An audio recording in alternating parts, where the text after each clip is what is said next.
Hey, how you doing? Justin here. In this lesson we're going to be looking at the E minor pentatonic scale in the open position.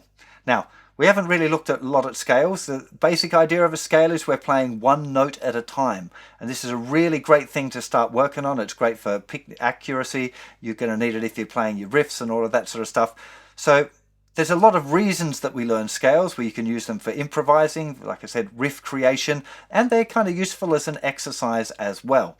Now, this particular scale that we're doing today, I want you to use all down picks. Okay, we're going to talk a little bit more about picking, and I'm going to do some close-ups on some extra food for thought in the very next lesson. But just for this one right now, I just want you to think about playing down picks with your picking hand as we go through and learn the scale. So we're going to start by playing the open thickest string, and then the third finger is going to go down in the 3rd fret of the thickest string, and you're going to play that note just with another down pick. Then we're going to play the open 5th string. Then we're going to use our 2nd finger to play the 2nd fret on that same string. Then we're going to play the open 4th string, then 2nd fret, 2nd finger, then open 3rd string, again 2nd fret, 2nd finger, open B string, the 2nd string, then 3rd finger, 3rd fret, open E string or thinner string, string 1, then 3rd finger, 3rd fret, thinner string. To go back down, we don't play that note twice, we go back to the open string. Now we're going to play the next note we play is going to be the 3rd fret on the 2nd string, then the open string, then the 2nd fret on the 3rd string, still with the 2nd finger, then the open, then 2nd fret on the 4th string with the 2nd finger, then the open string, 2nd fret on the 5th string, then the open 5th string, 3rd fret on the thickest string, and then the open. Okay, one more time. Open, 3rd fret, open, 2nd fret, open, 2nd fret, open, 2nd fret, open, 3rd fret, open, 3rd fret, open, still on the same string. Now move to the 3rd fret on the 2nd string, open 2nd string, 2nd fret 3rd string, open 3rd string, 2nd fret 4th string, open 4th string, 2nd fret 5th string, open 5th string, 3rd fret on the thickest string, open thickest string.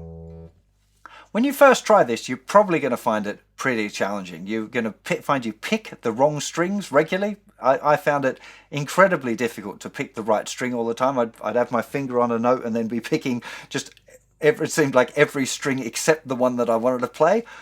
It's just normal. This is going to be a new challenge. It's a different thing to what stuff that we've worked on. It's a little bit similar to the riffs, and it's going to be very helpful for your riff playing, for sure. But you're going to find this a little challenging. There's going to be another challenge which we're going to talk a bit more about in the next lesson,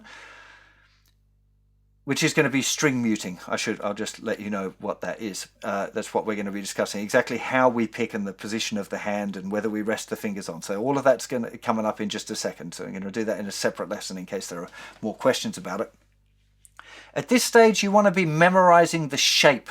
This open 3rd finger, then open 2nd finger, 2nd finger, 2nd finger, 3rd finger is on the thinnest 2 strings. Then it's just 2nd finger all the way down until the thickest string. You want to start working on it as a shape, trying to envisage that shape in your mind and remembering the pattern, because you've got to memorize this. It's fine to look at the actual scale diagram for the first few times, but you don't want to be relying on it all the time. You just don't. Okay, so use a tab or use a scale diagram to learn it, to memorize it, and make sure that you get it right. And actually, that's something else I should mention here. you want to be doing it slow enough to get it absolutely perfect. Because if you do it really slowly and you get it exactly right, and you do it a few times, then your brain's got like a code. It knows what instructions to send out, and then it's a lot easier to say, hey brain, do that same thing, but just do it a little bit faster, please. And it won't struggle with it. There's that old adage that you might have heard, practice makes perfect. Actually, practice doesn't make perfect. It's ridiculous to think that you keep doing the thing wrong, it's suddenly going to get better. It isn't. Practice makes permanent, so practice perfectly. Okay, this is a really, really important thing as we start getting into more complicated things. You got to practice it exactly right, because every time you practice it, you're making it more and more permanent. And if you've got a mistake in there, it's going to might take quite some time to iron it out and get it correct. That said, there are certain things in the beginner journey that I am kind of showing you not exactly the whole right thing, because there's a bit of a balancing act that I have to find as a teacher, where I'm going, well, maybe do I teach them that really difficult part of this yet? Actually, the next lesson is one of those things where I've been weighing up, going like, oh, so I teach them about string muting, that might just lead to confusion. So there's this little, we have to try and find a balance here. I'll talk a bit more again about that in the next lesson, and I'll explain exactly what I mean. So just be aware of that, particularly with the shape stuff. You don't want to get the shape wrong. You want to take your time and be doing it slow enough that you can make sure that you get the shape exactly right. The other part of it that I want to talk about before we get more into the picking is playing with a metronome. Now, the first few times you practice it, you don't want to go near a metronome, right? Maybe the first 3, 4, 5 times. Just don't even worry about going near the metronome. Just play it really slowly and make sure that you can get it exactly right. Once you feel confident with that, then you might want to have a go at playing it with a metronome. And playing it with the metronome is you're going to be playing one note for each click. A target tempo would be something like 80 beats per minute. So setting a metronome to 80 and then just trying to play along with the click. So it'll be going click, click, click, click, click, click. And just trying to get it through. So it's at a nice, easy tempo.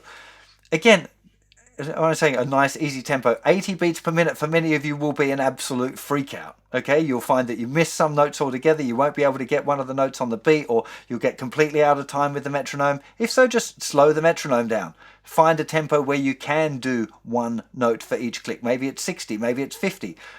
If you can't get it at 50, then you probably want to go back to just not practicing it with a metronome and just working on the dexterity and being able to pick the right notes.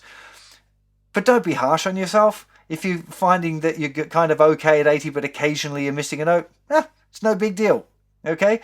The idea of practicing with a metronome is it induces a bit of panic playing with a metronome, which is what it's like when you play for real, because the beat never stops when you're playing for real. So playing with a metronome is really good practice for that kind of thing. Building in this idea of having to play in time, because you should be playing in time all the time.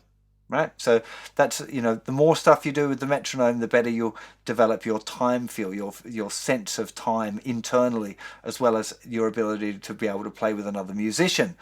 Okay, playing with a metronome's, well, they're not really a musician, but it's that same thing of getting used to playing, hearing a pulse and being able to play along with it will help you play with other musicians as well. So I've alluded to it quite a bit already. The next thing we're going to be talking about is how to pick and keep the strings muted that you don't want to ring out. And that's mostly to do with this hand, so we're going to talk a lot more about how you actually pick the strings in the next lesson, so stay tuned for that.